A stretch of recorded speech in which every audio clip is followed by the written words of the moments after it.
Hello friends, आज हमारा practice set 38 number का है, जिसका हमारा फर्स्ट क्वेश्चन आता है। सारे क्वेश्चंस जो हैं वो आपके मोस्ट इम्पॉर्टेंट रहेंगे। यूपी टेट सी टेट को टारगेट करके ये आपके क्वेश्चन हैं, तो वो ध्यान से पढ़ना, स्किप नहीं करना वीडियो, क्योंकि आप स्किप करते हो, क्वेश्चन टू आंसर देख के एक्सप्लेनेशन नहीं देखते हो, तो ये आपके लिए एक तरह से नेगेटिव पॉइंट्स बोल सकती हूँ मैं। क्यों?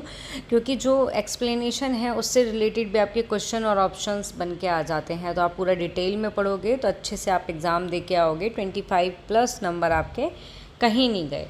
तो फर्स्ट क्वेश्चन आता है, सुपर ईगो का विकास किस अवस्था में सबसे ज़्यादा होता है? फर्स्ट ऑप्शन शैशवावस्था, सेकंड ऑप्शन यौन अवस्था, थर्ड ऑप्शन अव्यक्त अवस्था, या फिर डी ऑप्शन ज्ञानेंद्रिय अवस्था।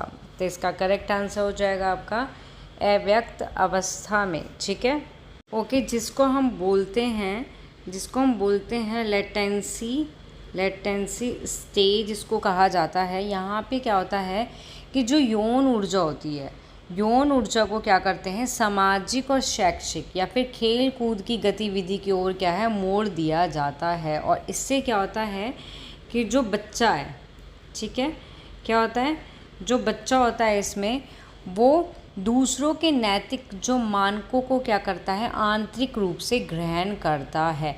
इस अवस्था में क्या होता है कि सुपर ईगो का गहन विकास होता है। जो सुपर ईगो है इसका बहुत ज़्यादा विकास होता है, जिसके कारण व्यक्ति में क्या होते हैं, सामाजिक संबंध जो होते हैं नैतिक होते हैं, सही और गलत का बोध जो है वो विकसित हो जाता है आपका।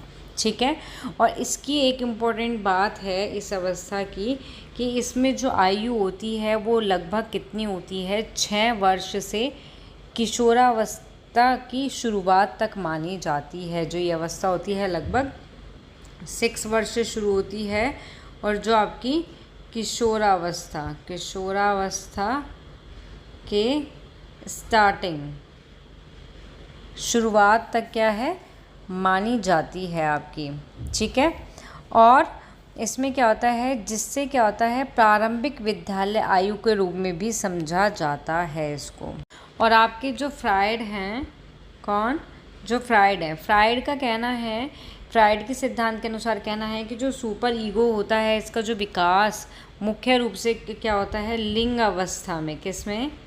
लिंग अवस्था, मतलब कि आपका फैलिक जो स्टेज होता है उसमें होता है, जो लगभग होती है आपसे 3 to 6 ईयर की होती है। 3 to 6 ईयर मतलब साल की 3 साल से 6 साल तक की उम्र के आसपास होता है। और इस अवस्था में बच्चे क्या करते हैं, अपने माता पिता के साथ संबंध के कारण सामाजिक जो उनके नियम होते हैं, नैतिकता होती है, उसको सीखते हैं, जिसका रिज़ल्ट निकल के आता है कि उनके भीतर विवेक का क्या है, निर्माण हो रहा है। ठीक है, तो क्लियर हो गया आपको। फ्राइड के अनुसार, फ्राइड बोलते हैं कि 3 से 6 वर्ष की होती है, और नॉर्मली अगर देखा जाता है तो वो 6 से किशोरावस्था के स्टार्टिंग, किसमें, जो अव्यक्त मनोलैंगिक अवस्था है वो क्या है आपकी 6 वर्ष, यह अवस्था लगभग 6 वर्ष से किशोरावस्था की शुरुआत तक मानी जाती है। ठीक है, तो ऑप्शन के अकॉर्डिंग देखना कि आपको आंसर क्या करना है। नाउ नेक्स्ट क्वेश्चन आता है आपका, नेक्स्ट क्वेश्चन इज़ कि किस मनोवैज्ञानिक ने कहा कि चेतन मन के साथ अचेतन मन पर भी ध्यान देना चाहिए? स्किनर, पावलाव, थॉर्नडाइक या फ्राइड? तो करेक्ट आंसर हो जाएगा इसका फ्राइड हो जाएगा आपका। ठीक है, तो करेक्ट आंसर इज इसका क्या है आपका, फ्राइड है। कि फ्राइड ने कहा है कि जो चेतन मन होता है आपका, चेतन मन के साथ जो है अचेतन मन पर भी क्या है, ध्यान देना चाहिए। ओके, क्यों देना चाहिए? क्योंकि जो मानव का व्यवहार है, क्या है, जो मानव का व्यवहार होता है, और जो व्यक्तित्व अचेतन मन में मौजूद मनोवैज्ञानिक शक्तियाँ होती हैं, उसके निरंतर और अनोखे परस्पर क्रिया से क्या होता है, उत्पन्न होता है। एक तरह से कह सकते हैं कि जो फ्राइड हैं वो मनोविश्लेषण के संस्थापक माने जाते हैं। जो फ्राइड हैं ये किसके,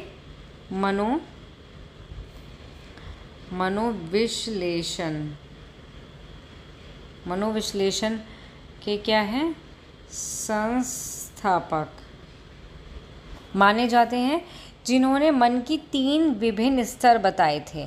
ठीक है, इन्होंने कितने स्तर बताए हैं? इन्होंने बताए हैं स्तर, 3 स्तर बताए हैं इन्होंने। किस चीज़ के बताए हैं? मन के। ओके, जिसमें हमारा फर्स्टली आ जाता है, फर्स्ट है हमारा चेतन मन। चेतन मन।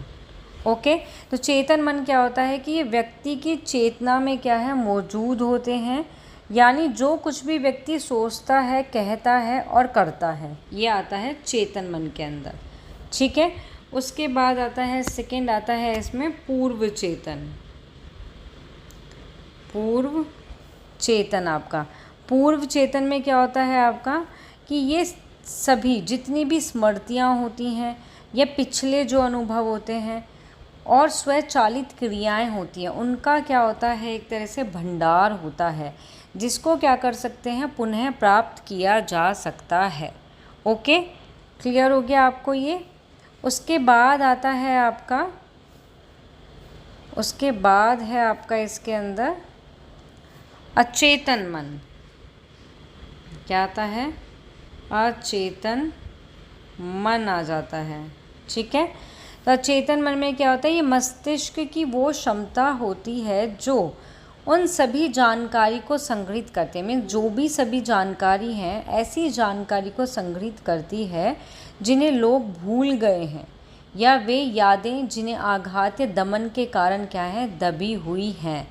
वो मस्तिष्क की क्षमताएं होती हैं, या उन जानकारियों को क्या करती है, संग्रहित करती है। इसको बोलते हैं अचेतन मन।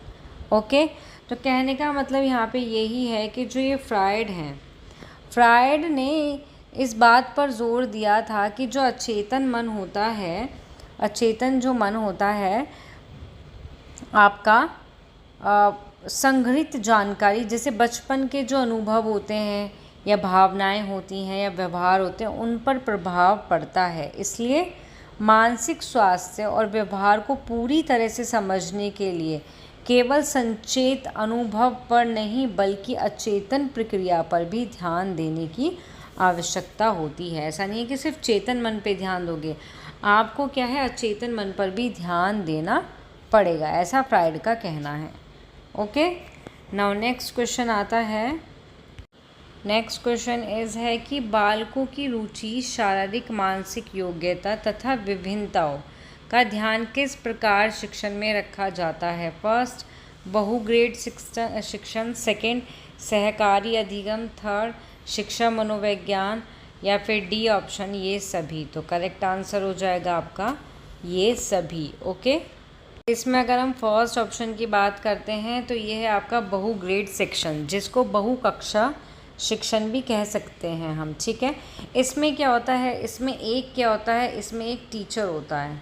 ठीक है, क्या होता है, एक टीचर होता है और एक ही क्या होती है, क्लास होती है इसके अंदर। ठीक है, तो क्लास में विभिन्न आयु के, अलग अलग आयु के क्या होते हैं, अलग अलग आयु के क्या होते हैं, इसमें ग्रेड या फिर योग्यता स्तर के विद्यार्थी को पढ़ाता है। ठीक है, इससे क्या होता है, बहुत सारे नामों से जाना जाता है, जैसे आपका ओके, और इसको बहुत सारे नामों से भी जाना जाता है, जैसे संयुक्त कक्षा हो गई आपकी, एकात्मक विद्यालय हो गए आपके। ठीक है, कहने का मतलब ये कि ज़रूरी नहीं है आपका कि यहाँ पे यही नाम आए, इसकी जगह आपका क्या आ सकता है, संयुक्त कक्षा लिख सकते हैं, संयुक्त कक्षा। इसलिए मैं बोलती हूँ सारी वीडियो को देखा करो, डायरेक्ट आंसर मत देखा करो। ऐसी बहुस्तरीय शिक्षण हो गया आपका। ठीक है, तो ये सारे नाम हैं, इन सारे नामों से भी इनको जाना जाता है। बस इसमें ध्यान रखना है कि इसमें क्या होता है आपका, एक शिक्षक एक ही कक्षा में अलग अलग आयु या फिर योग्यता स्तर के जो विद्यार्थी होते हैं उनको क्या है, पढ़ाते हैं आपके। ठीक है, उसके बाद आपका सेकंड पॉइंट आता है सहकारी अधिगम, जिसको हम सामूहिक शिक्षण। ठीक है, मतलब कि आपका जो ग्रुप लर्निंग है, इसके नाम से भी हम इसको जानते हैं। इसमें क्या होता है कि छात्र सीखने के लिए एक साथ काम करते हैं। ठीक है, ओके, इसमें बस यही चीज़ ध्यान रखनी है कि इसमें छात्रों का एक समूह होता है जो एक साथ क्या करता है, एक साथ पढ़ता है, एक दूसरे से क्या है, सीखता है आपका। ओके, तो क्लियर हो गया आपको। मतलब इसमें आपको यही ध्यान रखना है कि जो बालक की इसमें क्या होता है, बालक की जो रुचि होती है, ठीक है, शारीरिक मानसिक योग्यता तथा विभिन्नताओं का क्या है, ध्यान में रखने के लिए जो एक टीचर होता है वो उनकी रुचि के अनुसार क्या करता है, पाठ पढ़ाते हैं, या पाठ पढ़ाने से पहले उनमें क्या करते हैं, रुचि जो इंटरेस्ट होता है उसको पैदा करते हैं। और ये सुनिश्चित करना होता है कि जो शिक्षा है वो बालक की रुचि और विचार में बाधा ना डाले, ठीक है, बल्कि उसे क्या करे, विकसित करे आपका। ठीक है, रुचि एक तरह से क्या है, जागृत करना होता है। बस ये चीज़ आपको ध्यान में रखनी है। और इसमें अगर इन ऑप्शंस की बात करें तो ये तीनों ऑप्शन जो हैं आपके करेक्ट हो जाएंगे आपके, तो इसका करेक्ट आंसर इस सभी हो जाएगा। ओके, नाउ नेक्स्ट क्वेश्चन आता है। नेक्स्ट क्वेश्चन इज आता है कि मनोविज्ञान के संबंध में क्रो एंड क्रो की परिभाषा क्या है। फर्स्ट ऑप्शन मनोविज्ञान आचरण व्यवहार का यथार्थ विज्ञान है। सेकंड ऑप्शन मनोविज्ञान शिक्षा का आधारभूत विज्ञान है। सी ऑप्शन आपका मनोविज्ञान मानव व्यवहार और मानव संबंध का अध्ययन है, या इनमें से कोई नहीं। तो इसका करेक्ट आंसर आएगा आपका, करेक्ट आंसर इसका हो जाएगा आपका सी ऑप्शन हो जाएगा। ठीक है, कि क्रो एंड क्रो के अनुसार जो मनोविज्ञान है वो व्यवहार और मानव संबंध का क्या है, अध्ययन है। ठीक है, जबकि जो उनकी शैक्षिक मनोविज्ञान की जो परिभाषा के अनुसार क्या है कि जन्म से लेकर, कहाँ से लेकर, जन्म से लेकर आपके क्या है, वृद्धावस्था तक, वृद्धावस्था तक के व्यक्ति के सीखने का जो अनुभव होता है उसका वर्णन और व्याख्या करता है। और ये सीखने की प्रक्रिया में होने वाले जो व्यक्ति के व्यवहार में वैज्ञानिक रूप से होने वाले परिवर्तन का क्या करता है, निरीक्षण भी करते हैं।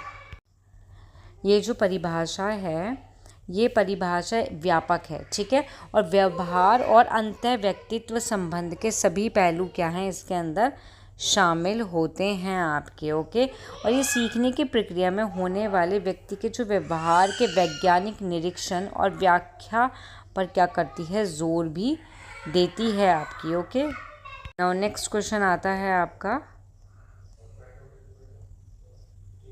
नेक्स्ट क्वेश्चन इज कि खेल के माध्यम से बालक में कौन कौन से गुण विकसित होते हैं, शारीरिक, मानसिक, भावनात्मक और नैतिक गुण, या फिर सभी। तो इसका करेक्ट आंसर होगा आपका सभी। ठीक है, तो इसका करेक्ट आंसर क्या था आपका, डी ऑप्शन हो जाएगा। तो अगर हम फर्स्ट ऑप्शन की बात करते हैं, शारीरिक गुण, तो इसमें क्या होता है, शारीरिक गुण में क्या आता है आपका, फिटनेस आती है। क्या आती है, फिटनेस। ओके, इसमें आती है आपकी फिटनेस, और फिटनेस का जो स्तर है उसको बढ़ाना मीन्स, और इसमें आता है आपके मजबूत शरीर का निर्माण करना, एक स्वस्थ और मजबूत जो शरीर होता है। क्लियर। सेकंड आता है आपका मानसिक। मानसिक में क्या होता है, जो समस्या होती है, कोई भी अगर प्रॉब्लम है उसका सॉल्व करना उसको। और रचनात्मकता में क्या होती है, वृद्धि होती है। और मस्तिष्क के विकास को प्रोत्साहित करना होता है खेल के माध्यम से आपका। ओके, और कल्पनाशील जो अन्वेषण होती है उसकी क्षमता भी विकसित करना होता है इसमें। ओके, और फिर बात करते हैं भावनात्मक की। तो भावनात्मक में क्या होता है आपका कि इसमें जो बच्चा होता है, बालक होता है, उसका खेल के माध्यम से क्या है, आत्मविश्वास में वृद्धि करना, या फिर हार जीत से जुड़ी जो भी भावनाएं होती हैं उनसे निपटने की क्षमता, या फिर हम कह सकते हैं लचीलापन, जो मोस्ट इम्पोर्टेंट पॉइंट है, लचीलापन। और आपका क्या है, इसमें धैर्य विकसित करना होता है। ठीक है, और यहीं पे अगर हम नैतिक गुणों की बात करते हैं, नैतिक गुणों के बारे में, तो इसमें क्या है, खेल के माध्यम से बालक में क्या है, खेल के नैतिक गुण के अंदर आता है ईमानदारी, सच्चाई, सहनशीलता और संचार कौशल का भी विकास इसमें किया जाता है। ओके, तो इस तरीके से इसका करेक्ट आंसर हो जाएगा D option. Now next question आता है आपका। तो ये इसमें ऑप्शन आता है शून्य स्थानांतरण, लंबवत स्थानांतरण, ऋणात्मक स्थानांतरण या फिर धनात्मक स्थानांतरण। तो इसका जो करेक्ट आंसर हो जाएगा वो होगा आपका धनात्मक स्थानांतरण। ठीक है, मीन्स सकारात्मक जो स्थानांतरण जिसको हम कहते हैं पॉजिटिव ट्रांसफ़र। ओके, अब ये क्यों होता है? क्योंकि जो साइकिल चलाना होता है आपका, ठीक है, साइकिल चलाने में क्या है, संतुलन बनाना होता है। ठीक है, साइकिल अगर हम चला रहे हैं तो उसमें क्या है, हमें संतुलन बनाना होता है। ठीक है, और गति नियंत्रित करने का जो कौशल सीखा गया है वही क्या होता है, स्कूटर चलाने में भी हेल्प करता है और सीखने की प्रक्रिया को क्या है, आसान बना देता है आपका। ठीक है, तो इसमें 2-3 पॉइंट है, 2-3 पॉइंट है, उनको नोट कर लेना कि ये पॉजिटिव जो है साइकिल चलाना स्कूटर सीखने में कैसे हेल्प कर रहा है। फर्स्टली आता है इसमें संतुलन। ठीक है, कि साइकिल चलाने से सीखा गया संतुलन का कौशल स्कूटर चलाते समय क्या है, हेल्प करता है, काम आता है। सेकंड आता है आपका गति नियंत्रण। ओके, इसमें होता है साइकिल चलाते समय जो भी गति और दिशा को नियंत्रित करना सीखना होता है वही स्कूटर चलाते समय भी फायदेमंद होता है। और थर्ड आता है इसमें शारीरिक समन्वय, मतलब कि साइकिल चलाने से शरीर के विभिन्न अंग के बीच क्या है, समन्वय बनता है, जो स्कूटर चलाने के लिए क्या होता है, ज़रूरी होता है आपका। ठीक है, और ये अब यहाँ पे अगर हम इसके आंसर के बारे में आते हैं तो धनात्मक स्थानांतरण होता क्या है ये भी पता होना चाहिए कि होता क्या है। जब एक परिस्थिति में सीखा गया ज्ञान कौशल किसी दूसरी परिस्थिति या कार्य को सीखने में क्या है, हेल्पफुल होता है, तो उसे पॉजिटिव स्थानांतरण या ट्रांसफ़र कहते हैं। इसमें क्या होता है, जो पूर्व अधिगम होता है वो वर्तमान अधिगम को सुगम बनाता है और उसको क्या करता है, तेज कर देता है आपका। ठीक है, तो करेक्ट आंसर इज इसका हो जाएगा D option. Now next question आता है आपका। नेक्स्ट क्वेश्चन है कि मनोविज्ञान को विज्ञान का दर्जा दिलाने वाले सर्वप्रथम विधि कौन सी है? प्रयोगात्मक, आगमन, खेल आधारित विधि या इनमें से कोई नहीं। तो करेक्ट आंसर होगा इसका जो करेक्ट आंसर हो जाएगा वो हो जाएगा प्रयोगात्मक विधि।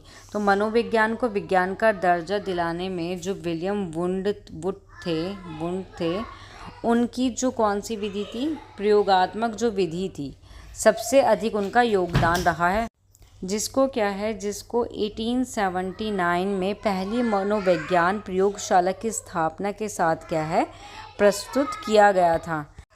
इस विधि ने क्या है, व्यवहार का अध्ययन करने के लिए एक नियंत्रित और वस्तुनिष्ठ ढांचा प्रदान किया था, जिससे मनोविज्ञान को क्या है, दर्शन शास्त्र से अलग एक स्वतंत्र विज्ञान के रूप में स्थापित करने में मदद मिलती है आपकी।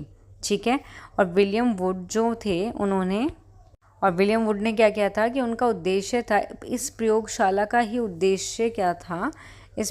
का उद्देश्य था कि जो मानव के मानसिक प्रक्रियाएं होती हैं और जो व्यवहार का व्यवस्थित और वैज्ञानिक तरीके से क्या है, अध्ययन करना था। ठीक है, और जो विलियम वुड ने जो 1879 में कहाँ, जर्मनी में, किस जगह, जर्मनी में लैप्जिंग विश्वविद्यालय, ठीक है, विश्वविद्यालय में पहली मनोविज्ञान प्रयोगशाला की स्थापना करी थी। यूपी टेट में आपका 1 नंबर में क्वेश्चन आ सकता है, इतना डिटेल में नहीं जाते हैं बट फिर भी आ जाए तो आपको पता होना चाहिए कि विलियम वुड ने 1879 में जो पहली प्रयोगशाला थी वो कहाँ पे स्थापित की थी या स्थापना करी थी, तो जर्मनी में करी थी, लैप्जिंग विश्वविद्यालय में। ओके,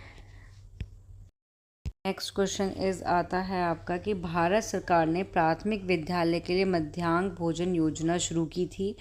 अभिप्रेरणा का निम्नलिखित में से कौन सा सिद्धांत इस योजना का समर्थन करता है? फर्स्ट ऑप्शन व्यवहारवादी, सेकंड ऑप्शन सामाजिक सांस्कृतिक, थर्ड ऑप्शन संज्ञानात्मक, फोर्थ ऑप्शन मानवतावादी। तो करेक्ट आंसर हो जाएगा इसका मानवतावादी। इसमें क्या होता है कि जो आपका मध्यांक जो भोजन योजना है आपकी, क्या आपकी जो मध्यांक जो भोजन योजना है, जिसको आमतौर पर क्या कहते हैं, MDMS के रूप में जाना जाता है, भारत सरकार का एक स्कूल भोजन कार्यक्रम है जो देश में क्या करता है, स्कूली बच्चों के बेहतर पोषण मूल्य के लिए बनाया गया है मोस्टली, ठीक है। और ये योजना जो है वो अभिप्रेरणा के क्या है, मानवतावादी सिद्धांत द्वारा क्या है, समर्पित है, जो इस तथ्य को संदर्भित करती है कि मानव की जो बुनियादी ज़रूरत होती हैं उनकी कार्रवाई को क्या करती है, ये प्रभावित करती है आपकी। ओके, तो इसका आंसर हो गया आपका डी ऑप्शन। अगर हम इस ऑप्शन की बात करते हैं व्यवहारवादी जो दृष्टिकोण है, ये क्या है, अभिप्रेरणा के लिए ये दृष्टिकोण इस तथ्य को संदर्भित करता है कि अभिप्रेरणा क्या है, पुरस्कार से क्या होती है, पुरस्कार से क्या है, प्रेरित है, ठीक है। अगर हम सामाजिक संस्कृति की बात करते हैं तो ये क्या है, ये ज्ञान के निर्माण में क्या है, सामाजिक जो संबंध होते हैं उसकी भूमिका पर जोर देती है, ठीक है। और संज्ञानात्मक में क्या होता है कि ये प्रेरणा और अनुभूति या फिर धारणा से क्या होती है, प्रभावित होती है, जबकि आपका अभिप्रेरणा होती है वो मानवतावादी सिद्धांत द्वारा समर्पित होती है। क्यों? क्योंकि मानव की, मैंने बताया, बुनियादी जो ज़रूरत है उनकी कार्रवाई को क्या करती है, प्रभावित भी ये करती है। तो correct answer is D option हो जाएगा। नेक्स्ट और लास्ट क्वेश्चन आता है कि मानव विकास और वृद्धि को समझना एक शिक्षक को डैश में सक्षम बनाता है। फर्स्ट, शिक्षक के दौरान शिक्षार्थी की भावना को नियंत्रण रखने में। बी, विदित शिक्षार्थी को पढ़ने के बारे में स्पष्ट रहना। सी, छात्रों को बताइए कि वह अपने जीवन को कैसे बेहतर बना सकते हैं। या फिर डी, एक निष्पक्ष तरीके से उन्हें शिक्षक का अध्ययन करवाना। तो करेक्ट आंसर हो जाएगा इसका आपका, करेक्ट आंसर इसका हो जाएगा आपका बी ऑप्शन, ठीक है, कि विविध शिक्षार्थी को पढ़ाने आएगा यहाँ पे, पढ़ाने के बारे में क्या है, स्पष्ट रखना उनको। अगर हम बात करते हैं विकास और वृद्धि के बारे में, तो जो विकास होता है वो क्या होता है आपका, गुणात्मक। कैसा होता है, गुणात्मक परिवर्तन है, जिसमें क्या है, परिणाम अंगों के बेहतर और समन्वित कार्य के लिए संरचनात्मक में वृद्धि होती है। यहीं अगर हम वृद्धि की बात करते हैं तो ये क्या है, मात्रात्मक परिवर्तन होता है आपका, जिसका परिणाम है बच्चों की ऊंचाई, वजन, लंबाई में वृद्धि होना, ठीक है। तो इसमें क्या है आपका, ये ऑप्शन तो करेक्ट है ही है।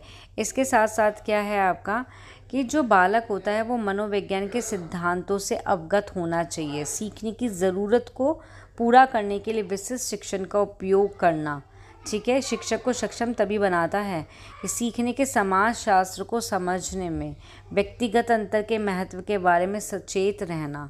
ओके, तो इसका करेक्ट आंसर आपका बी ऑप्शन ही हो जाएगा। यहाँ आपकी जो क्लास है वो समाप्त होती है। मिलते हैं नेक्स्ट क्लास में। जिसको भी वीडियो पसंद आए वो इसको लाइक, शेयर, सब्सक्राइब करना ना भूले। Thank you.